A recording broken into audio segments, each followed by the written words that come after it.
trail cam captured something moments before a hunter went missing, and I'm the one who found the footage. November of 2019. My brother-in-law vanished in the Selway Bitterroot Wilderness. 58 years old. 30 years hunting that same drainage. Never missed a check-in. Until he did. At 2:47 a.m., something crossed the frame. Massive. Bipedal. It stopped and looked directly into the lens. Eyes reflecting green in the infrared. A second figure followed behind it. 4 hours later, his GPS sent a final ping from 2 miles off his route. Search teams found his pack with contents sorted into neat piles. They found a single boot by a creek, laces still tied, sitting upright like it had been placed there. They never found him. But 18 months later, my own trail camera captured something I've never told anyone about. Something I destroyed.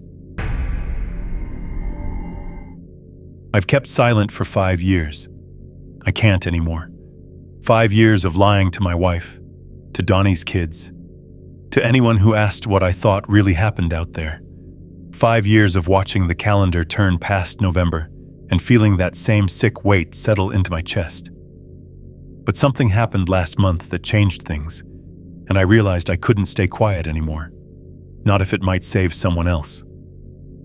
Before I tell you what I know, you need to understand who I am.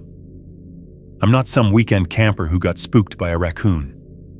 I guided hunters in the Selway Bitterroot for over 30 years. I've tracked wounded grizzlies into thick timber. I've spent more nights alone in that wilderness than most people spend in their own beds. I know what belongs out there and what doesn't. I know the difference between a black bear moving through brush and something else entirely. My name is Curtis Weathers. I'm 62 years old, and I'm about to tell you something that's going to sound impossible. I've got the footage to prove it. I've got timestamps and GPS coordinates and the kind of details that don't come from imagination. What I don't have is my brother-in-law. Nobody does. Donnie Weathers was the most capable man I ever knew in the backcountry. He was 58 when he disappeared, a retired millwright who'd spent his whole adult life working with his hands and thinking 3 steps ahead. The man could read terrain like scripture. He'd hunted that same drainage in the Selway Bitterroot for over 30 years, knew every game trail, every creek crossing, every ridge where the elk liked to bed down. Local rangers used to joke that Donnie knew the land better than they did. They weren't wrong. You have to understand something about the Selway Bitterroot. It's one of the largest contiguous wilderness areas in the lower 48 states, straddling the Idaho-Montana border. We're talking about 1.3 million acres of unmarked terrain. No roads, no cell service. Search and rescue response times measured in days, not hours. It's the kind of place that swallows people whole and never gives them back. But Donnie wasn't the kind of man who got swallowed. He was too careful, too experienced, too methodical. In 30 years of hunting that country, Donnie never missed a check-in. We had a system, him and me. Every evening at 6 o'clock, he'd radio back to the cabin. Just a quick confirmation that he was alive, that he'd made camp, that everything was proceeding according to plan. It wasn't paranoia. It was respect for the wilderness. You don't survive out there by being careless. November of 2019 started like every other hunting season. Donnie drove up to the family cabin, the one we'd maintained together for 2 decades, about 12 miles from the nearest road. He checked his gear, confirmed his route, went over the protocol one more time. I remember standing on the porch watching him head up the trail on the morning of November 4th. He had his rifle over his shoulder, that old pack he'd carried since his 30s, and the quiet confidence of a man who knew exactly what he was doing. He raised one hand in farewell without looking back. That's how Donnie was. No fuss, no sentiment, just a gesture that said everything it needed to say. I watched him until he disappeared around the bend in the trail, and that was the last time I saw him alive. What I found on his trail camera 3 days later would destroy everything I thought I knew about that wilderness. It would cost me my peace of mind, my marriage nearly, and eventually my silence. I've watched that footage more times than I can count. I've analyzed every frame, every shadow, every flicker of movement, and I've come to a conclusion that I can't escape, no matter how much I want to. Something took Donnie, something that isn't supposed to exist, and I'm done pretending otherwise. The morning Donnie left for what would be his final hunt, the weather was damn near perfect. Early November in the Selway Bitterroot can go either way. You might get Indian summer warmth, or you might get buried in 2 feet of snow overnight. That year, we'd gotten lucky.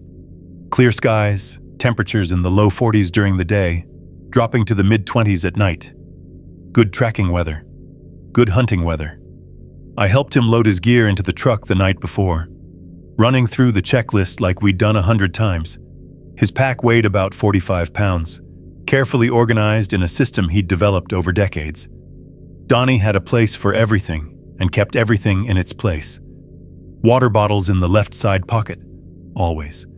Maps and compass in the top flap. First aid kit accessible without unpacking. Food sorted by day in separate dry bags. That level of organization wasn't obsession. It was survival. When you're 3 days from the nearest road and something goes wrong, you don't have time to dig through a mess. We went over his route that evening, spreading the topographic maps across the cabin's kitchen table. He was heading into a drainage he'd hunted since 1987, a remote stretch of timber and meadow about 8 miles northeast of the cabin. The elk had been using that corridor for as long as anyone could remember, funneling down from the high ridges as the snow pushed them toward lower elevation. Donnie knew their patterns better than he knew his own. The plan was straightforward. Day 1, he'd hike in and establish a base camp near a spring he'd used for years. Days 2 through 5, he'd hunt the surrounding ridges, glassing for elk in the early morning and late afternoon. Day 6, he'd pack out whatever he'd harvested, or pack out empty-handed if the elk weren't cooperating. No heroics, no unnecessary risks, just a clean, methodical hunt. His satellite messenger was fully charged. We tested the radio twice, confirming the signal strength. I remember him rolling his eyes a little at my thoroughness, but he never complained. That was our deal. I worried about him out there, alone in country that could kill you 6 different ways before breakfast. He tolerated my worrying because he knew it came from respect, not doubt. The Selway Bitterroot has a reputation among the people who know it. Rangers talk about it in careful terms, choosing their words like they're afraid of being overheard. Search and rescue teams have stories they only share after a few beers, stories about equipment that fails for no reason, about tracking dogs that refuse to follow trails, about experienced outdoorsmen who vanish without explanation. Most folks chalk it up to the terrain. It's rugged country, unforgiving country, the kind of place where a broken ankle can be a death sentence. But there's another reputation, one that doesn't make it into the official reports. Hunters who've worked that wilderness for decades talk about things they can't explain, sounds that don't match any known animal, structures in the timber that appear overnight and serve no apparent purpose. The feeling of being watched by something intelligent, something that knows you're there and is deciding what to do about it. Donnie had mentioned it to me once, maybe twice. Strange knocks he'd heard at night, the kind of sound you might make by striking a tree with a heavy branch.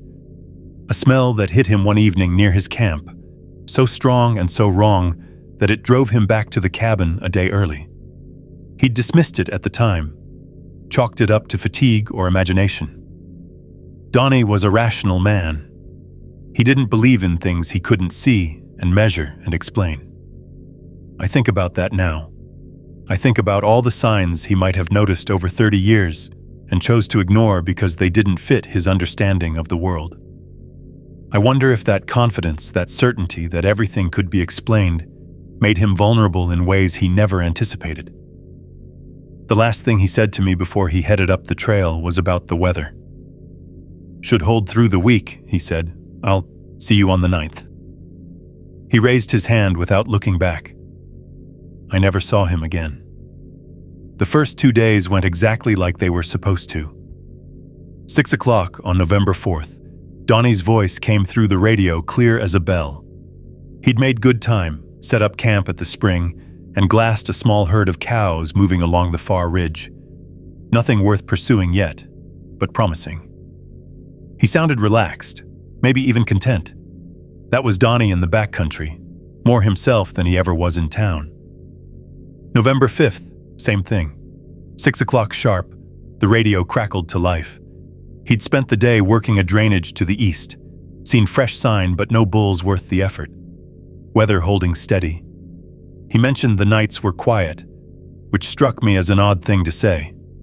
Donnie wasn't the type to comment on silence, but I didn't think much of it at the time. November 6th, I sat by the radio at 5:45. I always gave myself a buffer, just in case he called early. The minutes ticked past 6. Then 6:15, 6:30. I told myself the batteries might have died, or maybe he'd gotten caught up field dressing an elk and lost track of time. By 7 o'clock, I was pacing the floor of my house, 40 miles from the cabin, trying to convince myself that 30 years of perfect check-ins didn't mean anything. I barely slept that night. At first light on the 7th, I was in my truck heading for the cabin. The drive took nearly 2 hours on those logging roads, and every mile felt longer than the last. I kept running scenarios in my head, most of them ending with Donnie walking out of the timber, annoyed that I'd worried over nothing. The cabin was exactly how he'd left it. His coffee mug sat on the counter, rinsed but not washed. His backup boots stood by the door, laces tucked inside the way he always kept them. The wood stove was cold. Nothing had been disturbed. I checked his gear list against what remained. Everything accounted for except what he'd taken into the field. No sign he'd returned, even briefly. I hiked up to the trail camera first. It was positioned about a quarter mile from the cabin, strapped to a lodgepole pine overlooking the game trail Donnie had scouted for decades. The elk funneled through there every November, and Donnie liked to review the footage before committing to a route. I expected to find the usual: deer, maybe a black bear, the occasional coyote trotting through at odd hours. I pulled the SD card and slipped it into my pocket without looking at it. That would come later. Right then, I needed to search. I spent the next 4 hours covering the immediate area, calling Donnie's name until my throat went raw. Nothing. No response, no sign of passage, no indication that anything had gone wrong. The forest just absorbed my voice and gave nothing back. By early afternoon, I'd worked my way to a ridge overlooking the drainage where Donnie had planned to hunt. I glassed the timber for an hour, looking for any flash of color, any movement that might be human. The wilderness stared back at me, indifferent and vast. It was late afternoon when I thought to check the satellite messenger.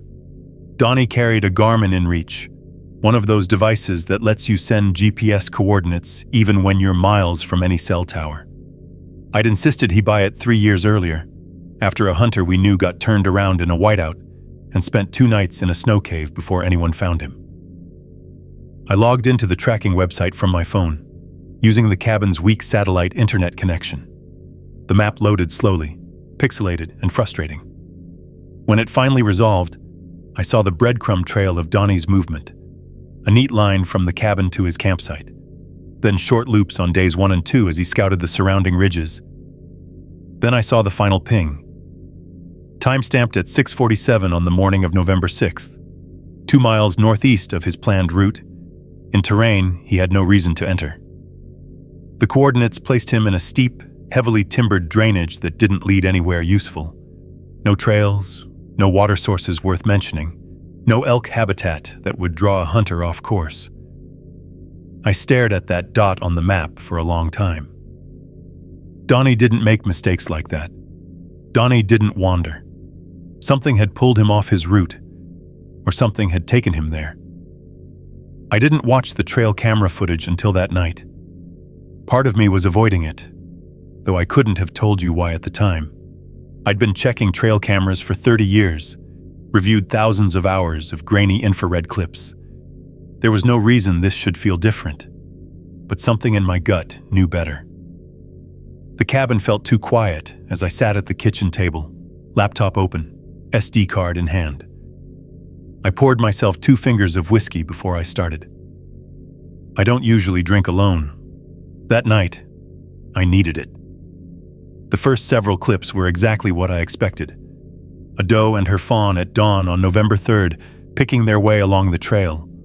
A coyote around midnight, nose to the ground, moving with that quick, nervous energy they always have. Wind moving branches, triggering the motion sensor. I started to relax a little. Maybe this would be nothing. Maybe Donnie's disappearance had a simple explanation that the footage wouldn't touch. Then I clicked on the file timestamped 2:47 a.m., November 6th.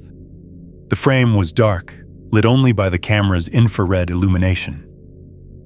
For the first few seconds, nothing moved. Then something entered from the left side of the screen, and my whole body went cold. It was massive. That was my first thought, just the raw, overwhelming size of it. The camera was positioned about chest height on a human, maybe 5 feet off the ground. Whatever this was, it filled the frame from the bottom edge to well above the top. I've guided hunters after grizzlies that would go 700 pounds, and this thing dwarfed any bear I've ever seen. But it wasn't a bear. It moved upright, bipedal, fluid in a way that made my skin crawl, like watching something pretend to be human without quite understanding the mechanics. The proportions were wrong. Arms too long, shoulders too broad, head set forward on a thick neck that seemed to flow directly into the torso. It was covered in dark hair, matted and uneven, and as it moved, I could see muscles shifting beneath the surface. Then it stopped. Right in the center of the frame, it paused and turned toward the camera. I swear to God, it looked directly into the lens. The eyes reflected green in the infrared, 2 points of light that seemed to hold intelligence, awareness, calculation. It knew the camera was there. It had known before it stepped into frame. I don't know how long I sat frozen, staring at those eyes. Long enough for the creature to turn away and continue up the trail, moving in the direction of Donnie's camp. Long enough for a second shape to enter the frame, smaller, maybe 6 feet tall, following the first with the same unsettling gait. The audio was degraded, full of static and wind noise, but underneath it, I heard something that raised every hair on my body. A vocalization, low at first, almost a hum, then rising and modulating in a pattern that sounded almost like language. Not words I could understand, but structured, intentional, like something trying to communicate. The timestamp showed this happened 4 hours before Donnie's final GPS ping. 4 hours before something pulled him 2 miles off his route into terrain he had no reason to enter. I replayed that footage 11 times before I could make myself stop. Each time I noticed something new. The way the larger one's fingers curled as it walked, the slight tilt of its head when it looked at the camera, the deliberate spacing between it and the smaller figure behind it. I knew what I was looking at. I didn't want to know, but I did. And I knew, with a certainty that settled into my bones like ice, that whatever had taken Donnie wasn't going to be found by any search party. I called the Ravalli County Sheriff at first light on November 7th. My voice was steady when I made the report. Missing hunter. Last contact November 5th.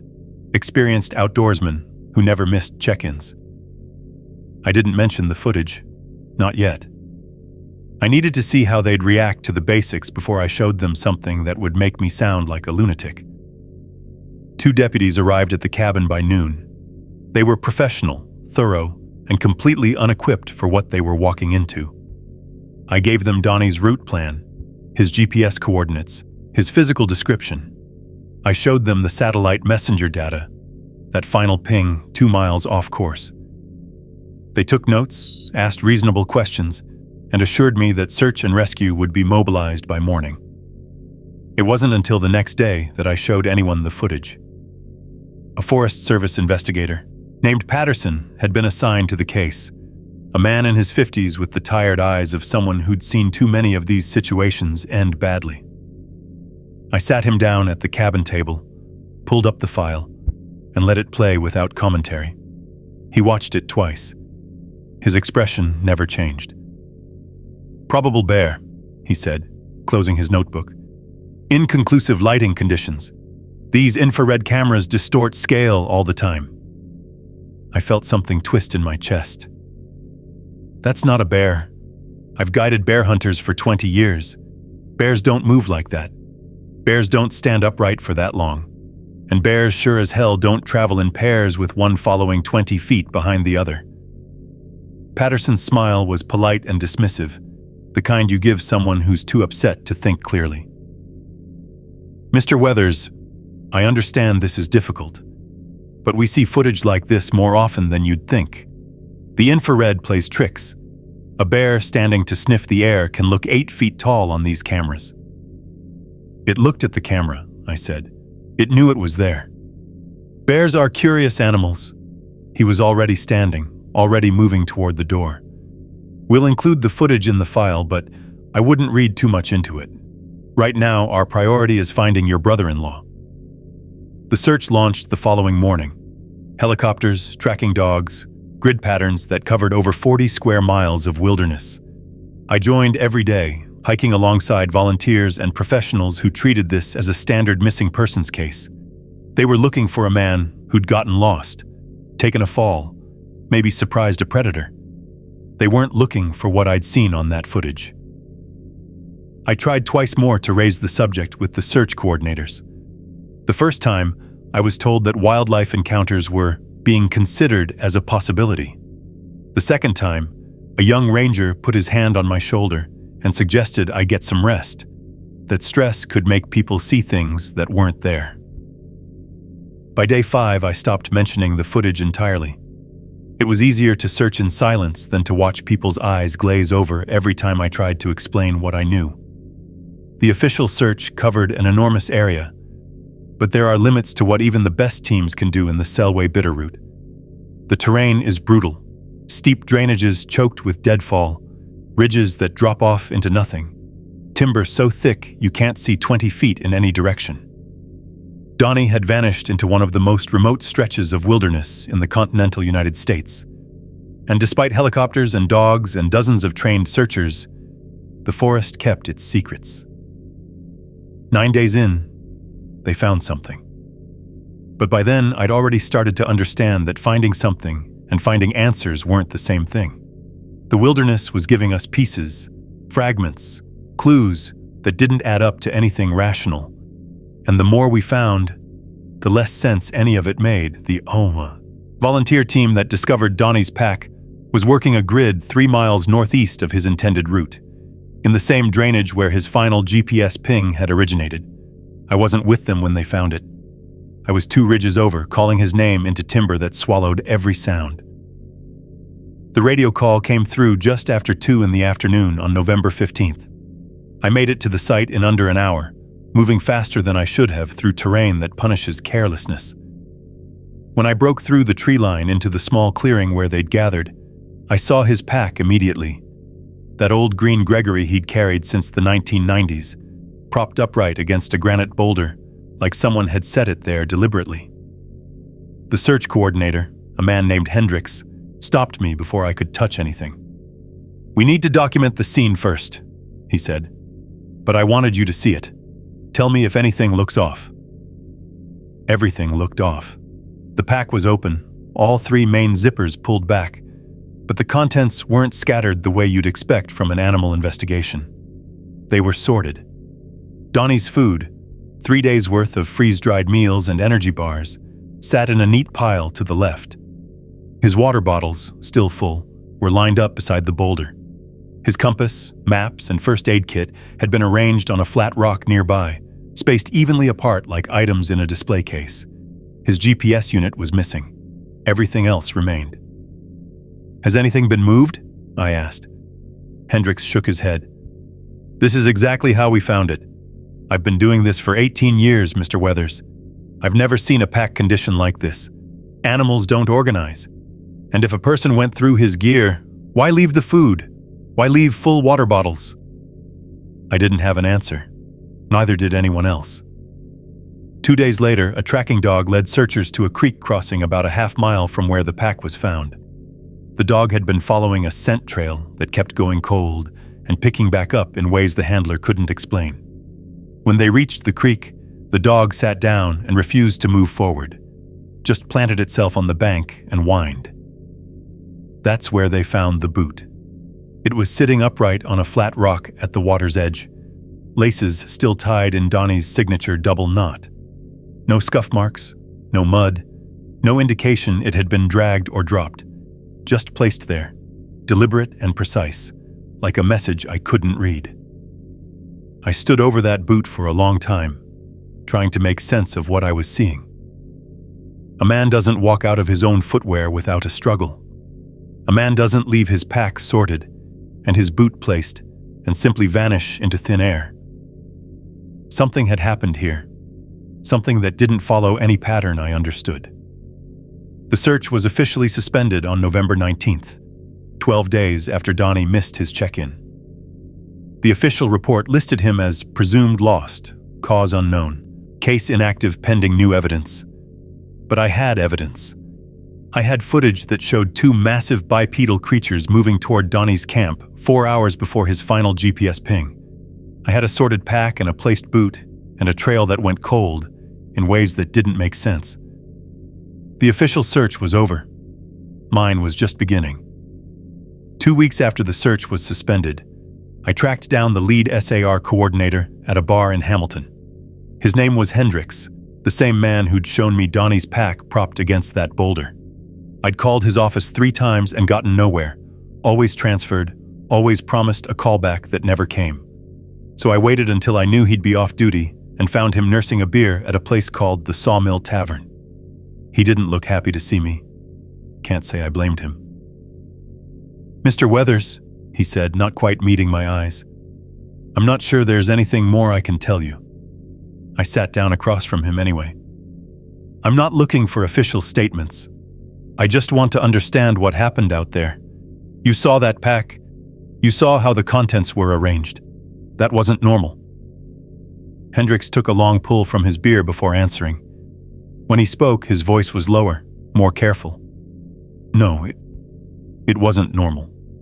The condition of that pack was not consistent with animal interference or fall trauma. I've been doing this work for 18 years, and I've never seen anything quite like it." "Then what do you think happened?" He shook his head slowly. "I can't speculate. You know that. I write reports based on evidence, and the evidence doesn't point to any conclusion I'm authorized to draw." I leaned forward. "What about the trail camera footage? The footage I turned over to the Forest Service. Did you ever see it?" Something shifted in his expression. A flicker of discomfort, maybe recognition. He glanced toward the door before answering. "I saw it. Or rather, I saw a summary of it. The Forest Service has different protocols for certain types of reports. That footage was flagged and handled through channels I don't have access to." "Different protocols," I repeated. "What does that mean?" Hendricks was quiet for a long moment. The jukebox in the corner played something old and country, filling the silence between us. When he finally spoke again, his voice was barely above a whisper. "Your brother-in-law isn't the first experienced hunter to vanish in that drainage without explanation. There have been 3 others over the past 15 years. All of them knew the terrain. All of them had check-in protocols. All of them simply disappeared." My mouth went dry. 3 others? Cases closed as presumed lost. Files sealed from public records requests. I tried to pull them once after the second one, thinking there might be a pattern worth investigating. I was told the files were restricted and to focus on active cases. He finished his beer and set the glass down with a quiet click. I stopped, asking questions after that. "I have a family, Mr. Weathers. A pension I'd like to collect someday." "What do you think is out there?" I asked. "Off the record, just between us." Hendricks stood up, dropping a few bills on the table. He looked at me for a long moment, and I saw something in his eyes that I recognized. The same expression I saw in my own mirror every morning. Fear mixed with certainty, the terrible weight of knowing something you can't prove and can't forget. "I think there are places in this wilderness that we don't understand," he said quietly. "I think there are things that live in those places that don't fit into any category we've created. And I think the smartest thing anyone can do is stay the hell away from them." He walked out without another word. I sat there for another hour, turning his words over in my mind. 3 others, 15 years. Files sealed and questions discouraged. I tried to contact Hendricks twice more over the following weeks. The first time, I was told he was unavailable. The second time, his office informed me that he'd requested no further contact regarding the Weathers case. The message was clear enough. Whatever Hendricks knew or suspected, he'd already told me more than he should have. The system had ways of keeping people quiet, ways of making inconvenient questions disappear into bureaucratic silence. Donnie's case would be filed away with the others, another experienced outdoorsman lost to the wilderness, another family left without answers. But I wasn't part of that system. I didn't have a pension to protect or a career to consider. All I had was footage that showed something impossible, a sordid pack, a single boot, and the growing certainty that my brother-in-law had encountered something that the authorities either couldn't or wouldn't acknowledge. The official investigation was over. But I was just getting started. 3 months passed before I went back. February of 2020, the dead heart of winter, when the snow lay 4 feet deep in the valleys and deeper still on the ridges. My wife thought I was crazy. Maybe she was right, but I couldn't let it rest. The questions kept circling in my head, and the only answers were out there in that drainage where Donnie had vanished. I told her I needed closure. That wasn't quite true. What I needed was confirmation. I needed to know that what I'd seen on that footage was real, that I wasn't losing my mind, that something actually lived in those mountains that could take a man like Donnie and leave nothing but a sordid pack and a single boot. I snowshoed in from the cabin, following a route that took me through terrain the search teams had deemed too remote to cover thoroughly. 8 miles of breaking trail through powder that came up to my thighs in places. By the time I made camp near the creek where Donnie's boot had been found, my legs were shaking and my lungs burned from the cold air. I was 57 years old, and the wilderness was reminding me that I wasn't the man I used to be. I set up my tent in a small clearing surrounded by lodgepole pines. The temperature dropped fast once the sun went down, probably 15 below zero by midnight, cold enough that my breath froze on the inside of the tent fabric. I lay in my sleeping bag with my rifle beside me, listening to the absolute silence of the winter forest. That silence broke just after 2 in the morning. 3 distinct knocks echoed from somewhere on the ridge above me. Not the crack of a branch breaking under snow load, not the pop of frozen wood contracting in the cold.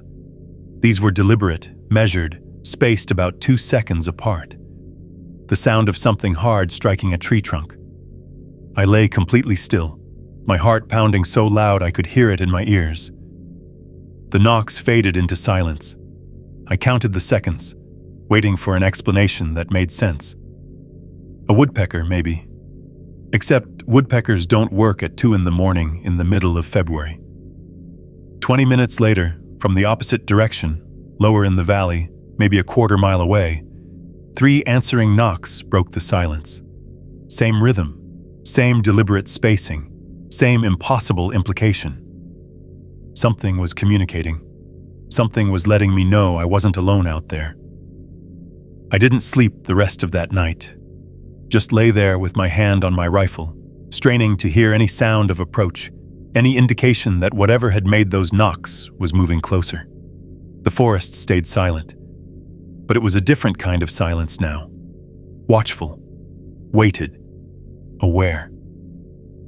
When dawn finally came, gray and cold and reluctant, I crawled out of my tent feeling like I'd aged 10 years. My hands were steady enough as I packed up my gear, but something had shifted inside me. The rational part of my brain was still trying to construct explanations. Ice falling, trees settling, coincidental sounds that only seemed connected. But another part, something older and more primitive, knew exactly what I'd heard. Donnie had heard it too. I was certain of that now. Somewhere in those final hours, he'd heard those knocks echoing through the darkness, and he'd either investigated or he'd been investigated. Either way, he'd crossed a line that couldn't be uncrossed. I should have left then, packed out, driven home, tried to forget what I'd heard. Instead, I found myself following a game trail uphill, toward the ridge where the first knocks had originated. I was done waiting for answers. I was going to find them myself. The game trail wound uphill through dense timber, the snow shallower here where the canopy blocked the worst of the accumulation. I moved slowly, stopping every few minutes to listen, to watch, to let the forest tell me if I was being observed. The silence felt heavy, expectant, like the wilderness was holding its breath. I found the first structure about a half-mile from my camp. At first, I thought it was, storm damage. Young saplings bent and broken by heavy snow. But as I got closer, the pattern became impossible to ignore. 5 saplings, each about 2 inches in diameter, had been woven together into an arch spanning the trail. The branches were stripped of bark in places, interlocked with a precision that spoke of intention. No wind does that. No falling tree creates that kind of deliberate geometry. I stood there for a long time, just staring at it. In 30 years of working these mountains, I'd never seen anything like it. The saplings were still green at the base, still rooted in the frozen ground. Whatever had made this had done it recently, probably within the last few weeks. I photographed it from every angle, my hands shaking slightly as I worked the camera. Then I continued up the trail, dreading and hoping, in equal measure, for what I might find next. 200 yards further, I found the tree, a mature lodgepole pine, maybe 60 years old, with deep parallel gouges running vertically down the trunk. 4 distinct marks, evenly spaced, starting about 8 feet off the ground and extending up beyond what I could reach. Too high for a bear marking territory. Too uniform for antler rub from an elk or moose. The gouges were deep, a half-inch at least, carved into the wood with tremendous force. I reached up and touched the lowest mark. The exposed wood was still pale, unweathered, fresh. That's when the smell hit me. It came without warning, rolling down the slope like an invisible wave. A thick, musky odor with an undertone of sulfur, so powerful it made my eyes water. I've smelled bear dens and elk wallows and the rotting carcasses of winter-killed deer. This was different. This was biological, unmistakably alive but wrong in a way I couldn't articulate. Like something almost human, but not quite. My instincts screamed at me to run. Every hair on my body stood up, that ancient prey response that we've spent thousands of years trying to civilize out of ourselves. But I made myself stand still, made myself breathe through my mouth, made myself look around slowly, searching the timber for any sign of movement. Nothing. Just trees and snow and that overwhelming stench fading slowly on the cold air. I photographed the tree, the gouges, the surrounding area. Then I retreated to camp faster than I wanted to admit. I packed my gear with shaking hands, ready to move at a moment's notice. But I didn't leave. Something kept me there. Stubbornness, maybe, or the desperate need to understand what had taken Donnie. That night was worse than the first. The smell returned around midnight, fainter but unmistakable. Then came the sounds. Not knocks this time, but footsteps. Heavy, bipedal footsteps circling my camp at a distance I estimated at maybe 50 yards. They moved through the snow with a rhythm that was almost casual, unhurried, patient. I sat with my rifle across my knees, watching the darkness beyond my tent every few minutes. A branch would snap, too loud, too deliberate to be accidental. The sound of something letting me know exactly where it was, or testing to see how I'd react. I didn't sleep, didn't move. Just waited until dawn, when the footsteps finally stopped and the forest went quiet again. When I finally packed out that morning, I knew two things for certain. Something lived in that drainage that shouldn't exist, and it had known I was there the entire time. I spent the spring and summer of 2020 reaching out to other hunters who'd worked the Selway Bitter route. I was careful about it, asked questions sideways, felt people out before mentioning anything specific. Most of them had nothing unusual to report, but two of them did. And what they told me confirmed that I wasn't alone in what I'd experienced. Roy Eustace was the first one willing to talk. He ran pack trips out of Derby, had been working horses in these mountains for over 20 years. I met him at his property one afternoon in May, sat on his porch drinking coffee while his dogs wandered the yard. He was nervous from the start, kept glancing toward the tree line like he expected something to step out of it. 2017, he said, his voice quiet. I was running a group into the upper drainage, maybe 6 miles north of where you're talking about. My horse, a mare I'd worked with for 12 years, she stopped dead on a ridgeline and wouldn't go forward. Just planted her hooves and started trembling. He laughed, but there was no humor in it. I trust that horse more than I trust most people. If she says something's wrong, something's wrong.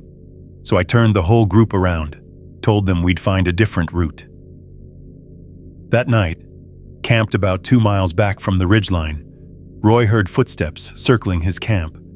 Heavy, bipedal, unmistakably deliberate. They continued for 3 hours, while his horses stood rigid and silent, too frightened to make a sound.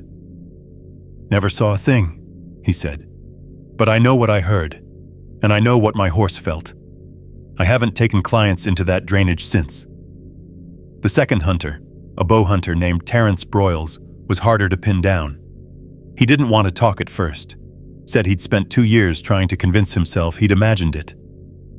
But when I described the sorted pack, the placed boot, the structures I'd found, something in his expression shifted. October 2018, he said, his voice clipped and angry. I found a mule deer carcass wedged in a tree fork, about 15 feet off the ground. Fresh kill, maybe a day old. No claw marks on the bark, no drag marks on the ground. No logical explanation for how a 150-pound deer ended up that high. He'd gone back twice trying to debunk his own experience. The second time, he found additional remains in a different tree, cached the same way. Something's storing food up there, he said. Something strong enough to carry a deer straight up a tree trunk. You want to tell me what does that? Because I've hunted these mountains my whole life, and I don't have a damn clue. Both men had stopped working that drainage. Both believed something lived there that wasn't in any field guide, and neither one was willing to report what they'd seen to any official agency. They'd think we were crazy, Roy said. Hell, I think I'm crazy half the time. But I know what I heard, and I know what my horse felt. Some things don't need an explanation. They just need to be avoided. I drove home that night with their stories echoing in my head. 3 witnesses now, not counting myself. Different years, different locations, but the same impossible pattern. Something lived in those mountains, and it had been there long before any of us started paying attention. It took me 3 months to find Dale Moreau. He'd retired from the Idaho Department of Fish and Game in 2015 after 28 years of service, most of it spent in the Selway Bitterroot region. His name came up twice during my research, once in an old newspaper article about a missing hiker in 1994, and once in a forum post where someone mentioned a warden who'd seen something strange near the Selway River and been told to keep quiet about it. He lived outside of Grangeville now, a small property backed up against national forest land. When I pulled into his driveway in September of 2020, he was splitting firewood beside his barn. He watched me get out of my truck with the wary expression of a man who'd learned to be careful about strangers. I introduced myself, told him about Donnie, and watched his face carefully for any reaction. When I mentioned the drainage where Donnie had vanished, something flickered in his eyes. Recognition, maybe, or resignation. "You'd better come inside," he said. We sat at his kitchen table drinking coffee while I told him everything. The footage, the sorted pack, the boot, my own experiences in the drainage. He listened without interrupting, his weathered hands wrapped around his mug, his expression unreadable. When I finished, he was quiet for a long moment. Then he said, "I'm not saying I believe what you're implying, but I'm not saying I don't either." He told me about the 1994 case first. An experienced hunter named Garrett Webb, 53 years old, vanished in the same drainage where Donnie disappeared. Search teams found his pack 2 miles from his planned route, contents organized in a way that made no sense. They found a single boot near a creek crossing, laces still tied. They never found Garrett Webb. "Sound familiar?" Dale asked. The question was rhetorical. He confirmed what the SAR coordinator had hinted at months earlier. Certain coordinates in the Selway Bitterroot were flagged in internal databases as elevated caution zones. No official explanation was ever provided. Rangers and wardens were simply advised to exercise additional awareness in those areas and to report any unusual observations through specific channels. "I asked once what qualified as unusual," Dale said. "I was told I'd know it when I saw it. Wasn't very helpful at the time. Made a lot more sense later." In 2003, Dale had been conducting a routine patrol along a remote stretch of the Selway River when he saw something standing in the creek bed at dusk. At first, he thought it was a bear. The size was right. The coloring was dark. But then it stood up. "Too tall," he said quietly. "Wrong proportions. The arms were too long, the shoulders too broad, and it moved in a way that wasn't quite right. Fluid, but wrong. Like watching something pretend to be human without understanding the mechanics." It had looked at him for maybe 5 seconds. Then it turned and slipped into the timber without making a sound. A creature that size moving through dense brush should have made noise. It didn't. Dale reported the sighting through proper channels. A week later, the report had vanished from his file. When he asked about it, he was told there must have been a clerical error. The message was clear enough. "I stopped asking questions after that," he said. 22 years left until retirement. I wasn't going to throw that away over something I couldn't prove and nobody wanted to hear about." He walked me to the door when I left, his hand heavy on my shoulder. "Whatever you're looking for out there," he said, "I hope you're prepared for the possibility that you might find it. Some answers aren't worth having, Mr. Weathers. Some things are better left alone." I thanked him and drove home in silence, his words turning over in my mind. But I already knew I wasn't going to stop. Not until I understood what had happened to Donnie. By fall of 2020, my wife had stopped asking where I was going. She knew. She'd watch me load my truck with gear, her expression a mixture of worry and something that looked increasingly like grief, and she wouldn't say a word. The silence between us had grown thick and heavy, filled with all the things neither of us knew how to say. I returned to the drainage 5 more times that year. Each trip, I set trail cameras at different locations. The creek where Donnie's boot was found, the ridge where I'd heard the wood knocks, the area near the woven structure. 5 cameras total, positioned to cover as much ground as possible. The footage I collected was mostly ordinary. Elk moving through at dawn. A wolf pack traveling the creek bed in January. Once a mountain lion padding silently through fresh snow, its eyes catching the infrared like green fire. Beautiful animals, all of them. Normal animals doing normal things, but nothing anomalous. Nothing that matched what I'd captured on Donnie's camera that November night. My wife asked me once what I was hoping to find. We were sitting at the kitchen table, dinner growing cold between us, and she looked at me with an expression I couldn't quite read. "I don't know," I told her. It was the most honest answer I could give. I didn't know what I wanted. Proof, maybe. Something concrete that I could show people. Something that would make them understand why I couldn't let this go. Or maybe I wanted the opposite. Months of empty footage that would let me convince myself I'd imagined everything. That Donnie had simply gotten lost, like so many others before him. What I found instead was something in between. No clear answers, but no peace either. Each trip deeper into that drainage, I felt watched. It wasn't paranoia. I've spent too many years in the wilderness to mistake imagination for instinct. Something was tracking my movements, noting my patterns, learning my habits. The wood knocks became familiar, almost expected. 3 knocks from one ridge, 3 answering knocks from another. A conversation I couldn't understand, happening around me. Once, near sunset on my 4th trip, I heard something that made my blood run cold. A sound drifting down from somewhere uphill, muffled by distance and timber. It sounded like a child crying, not an animal. I know every animal call in these mountains. This was something that sounded human, plaintive and lost, echoing through the trees. There are no children within 30 miles of that drainage. No campgrounds, no trails popular with families. No reason for a child to be anywhere near that remote stretch of wilderness. I didn't investigate.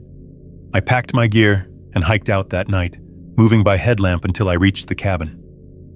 Something in me had finally learned the rules of that place. There were sounds you followed and sounds you fled from. That crying was a test, maybe, or a trap. Either way, I wasn't going to take the bait. But I kept going back. Month after month, checking cameras, documenting patterns, building a case that nobody wanted to see. My wife's patience wore thinner. My body grew more exhausted. And somewhere in that drainage, something ancient and patient watched me fumble in the dark, waiting for me to find what it had left behind. March of 2021. 18 months since Donnie vanished. The winter had been brutal that year. Record snowfall, temperatures that dropped to 30 below for weeks at a time. I hadn't been able to check my trail cameras since November, and part of me wondered if they'd even survived. The cold does strange things to electronics. Batteries die, housings crack, memory cards corrupt. I snowshoed in on a Saturday morning, the snow still deep enough that every step was an effort. I was 58 years old by then, feeling every one of those years in my knees and my back. My wife had asked me not to go. She'd stopped asking what I was looking for and started asking when I was going to stop. I didn't have an answer for either question. The first 4 cameras held nothing unusual. Elk moving through in December before the Kasuhan.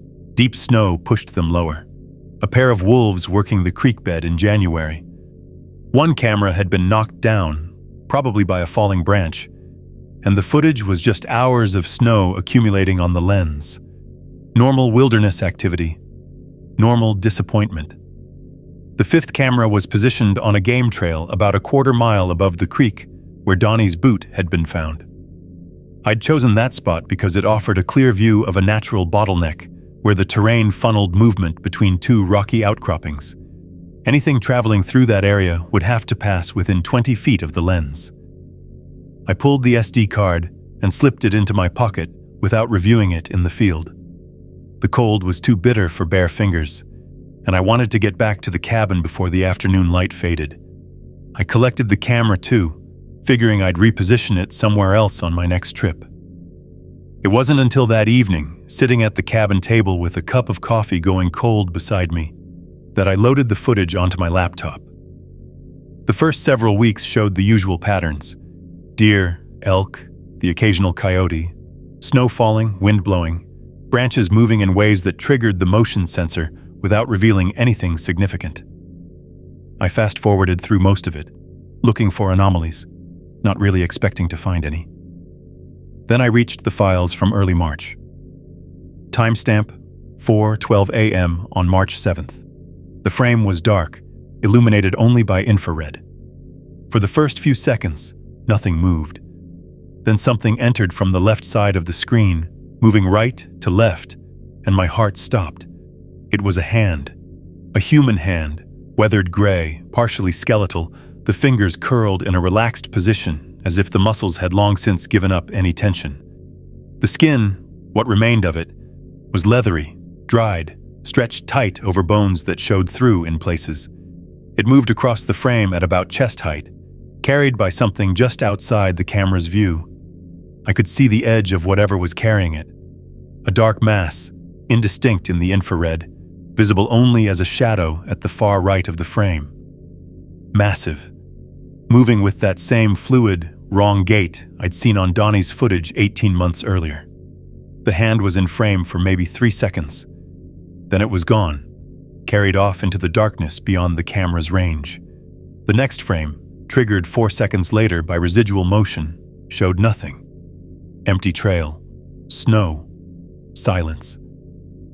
I sat there for a long time, staring at that image. I'd been looking for proof. I'd been looking for answers. And now I had something worse than either. I had confirmation. That hand belonged to Donnie. I knew it with a certainty that went beyond logic, beyond evidence, beyond anything I could prove in a court or convince a skeptic to believe. The size was right. The weathering was consistent with 18 months of exposure. And the location, a quarter mile from where his boot had been found, in the same drainage where he'd vanished, eliminated any reasonable doubt. Something had kept him, or part of him, carried him through that wilderness for a year and a half, for reasons I couldn't begin to understand. I removed the SD card from my laptop. I walked outside into the cold March evening, the stars bright and indifferent overhead. I carried the camera down to the creek, found a flat rock, and smashed it until there was nothing left but plastic shards and broken circuitry.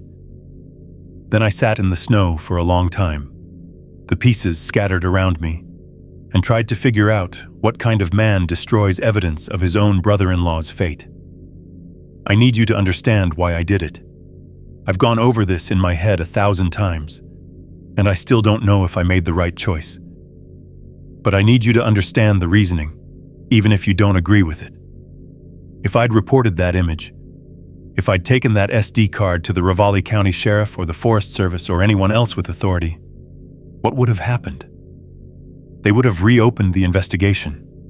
They would have sent teams back into that drainage, searched for remains, processed the footage through whatever channels handle evidence like that, and they would have found nothing.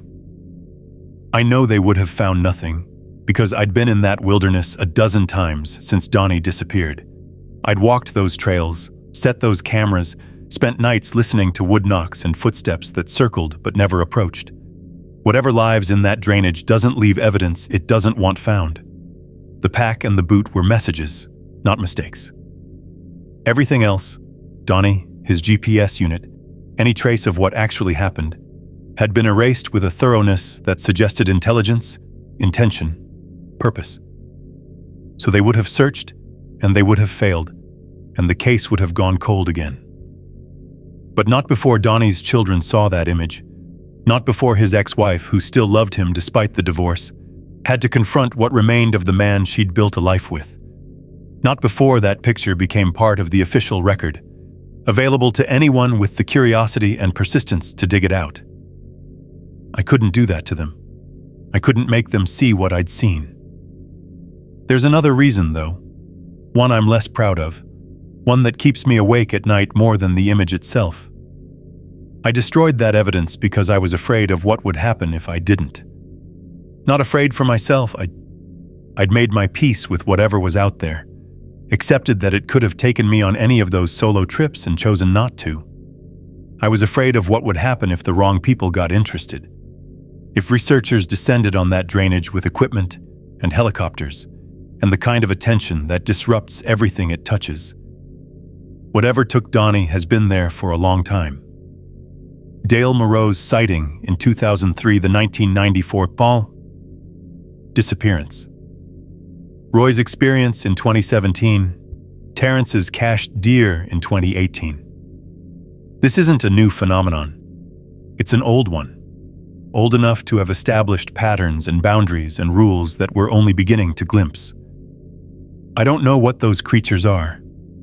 I don't know if they're animals operating on instincts we don't understand, or something closer to human, with intentions and cultures and reasons for the things they do. But I know they've been avoiding detection for decades, maybe centuries. And I know that kind of evasion requires intelligence, the ability to recognize threats, to adapt, to make decisions about when to hide and when to act. If that intelligence decided we'd become too dangerous, too intrusive, too close to exposing whatever they're protecting out there, what then?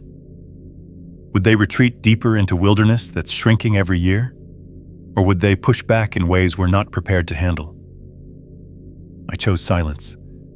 I chose to let whatever took Donnie remain undisturbed, operating by rules I don't understand in territory I can't map. Maybe that makes me a coward. Maybe it makes me complicit in whatever happens to the next hunter who wanders too far into the wrong drainage. I think about Donnie every day. I think about that hand, carried through the darkness by something I'll never see clearly.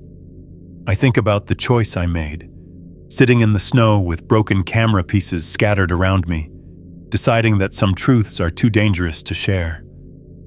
I wonder if he'd understand. I wonder if he'd forgive me. I wonder if I'll ever forgive myself. 5 years. That's how long I kept this story locked inside me. 5 years of dodging questions from Donnie's kids, of changing the subject when old hunting buddies asked what I thought really happened, of lying next to my wife at night and staring at the ceiling while she pretended not to notice. 5 years of carrying a truth that nobody wanted to hear, and I wasn't sure I wanted to tell. So why now? Why break my silence after all this time? Last month, I was in Hamilton picking up supplies when I ran into a realtor I know from church. We got to talking, the way people do in small towns, and she mentioned a young couple from Portland who'd just closed on 40 acres of private land bordering the national forest. They were planning to homestead, she said. Build a cabin, run some goats, live off the grid in what they called untouched wilderness. She thought it was romantic. Brave, even. I asked her where the property was. When she told me, my blood went cold. It's less than 3 miles from the drainage where Donnie disappeared. Less than 5 miles from where I found the woven structures and heard the wood knocks answering each other across the ridges. Close enough that whatever lives in those mountains would know they were there within days of moving in. I drove out there the next week. Found them clearing brush, young and hopeful, and completely unaware of what surrounded them. They had a golden retriever running circles in the meadow and a Coleman stove set up under a blue tarp. The man was maybe 30, bearded, wearing the kind of flannel that costs $80 at outdoor stores. The woman was younger, pregnant, one hand resting on her belly while she watched him work. I introduced myself as a neighbor, which wasn't entirely a lie. Told them I'd hunted these mountains for decades and wanted to offer some advice about living in remote country. They were polite, friendly, eager to learn about their new home. I tried to warn them without sounding crazy, mentioned that the area had a history of unusual wildlife activity, said there were places in these mountains where experienced outdoorsmen had gotten into trouble and suggested they might want to reconsider their location. I told them about the elevated caution zones, about the sealed files, about the hunters who'd vanished without explanation. They smiled and nodded and thanked me for my concern. The man said they'd done their research. The woman said they weren't afraid of bears or mountain lions. They'd taken wilderness first aid courses. They had a satellite phone for emergencies. They were prepared. I wanted to grab them by the shoulders and shake them. I wanted to show them the footage from Donnie's trail camera, the image I'd burned into my memory before destroying the evidence. I wanted to describe what it feels like to lie in a tent while something massive circles in the darkness, snapping branches in patterns that feel like language. But I didn't. I couldn't. Because how do you convince someone that the wilderness they've dreamed about contains something that shouldn't exist? How do you explain that their romantic vision of off-grid living might end with a sordid pack and a single boot and a family that never gets answers? They walked me back to my truck, that golden retriever bouncing alongside us, and I shook their hands and wished them luck, The woman said they hoped I'd visit once they got settled. The man said he'd love to hear my hunting stories sometime. I drove home in silence, watching the mountains shrink in my rearview mirror, and I knew I'd failed. They weren't going to listen. Nobody ever listens. So now I'm telling this story to anyone who will hear it. Not for Donnie. Donnie is beyond help, beyond rescue, beyond anything except whatever strange afterlife that wilderness has given him. I'm telling it for the young couple in that meadow, for the hunters planning their next backcountry trip, for anyone who thinks the wild places are empty and safe and fully understood. They're not. There are things in those mountains that we've never cataloged, never studied, never officially acknowledged. Things that have been there longer than we have, watching us stumble through their territory, deciding case by case who gets to leave and who doesn't. I still don't know what happened to Donnie in those final hours. I don't know if he wandered into the wrong drainage and encountered something that wanted to be left alone, or if something out there had been watching him for 30 years, learning his patterns, waiting for the right moment to collect him. Both answers terrify me. Both answers mean the same thing. The wilderness remembers. It watches. It waits. And sometimes, when we venture too deep into places we were never meant to go, it collects. I'm 62 years old. I've spent my whole life in these mountains, and I've never been more afraid of them than I am right now. Not for myself, I've made my peace with whatever's out there, but for all the people who'll hear this story and dismiss it, who'll pack their gear and head into the backcountry, convinced that nothing can touch them, who'll raise one hand in farewell without looking back, just like Donnie did on that November morning, and disappear into timber that swallows everything it takes. You can believe me or not. That's your choice. But before you plan your next hunt, before you pitch your tent in some remote drainage you've never explored, I want you to consider two questions. What if I'm telling the truth? And what if the wilderness is listening?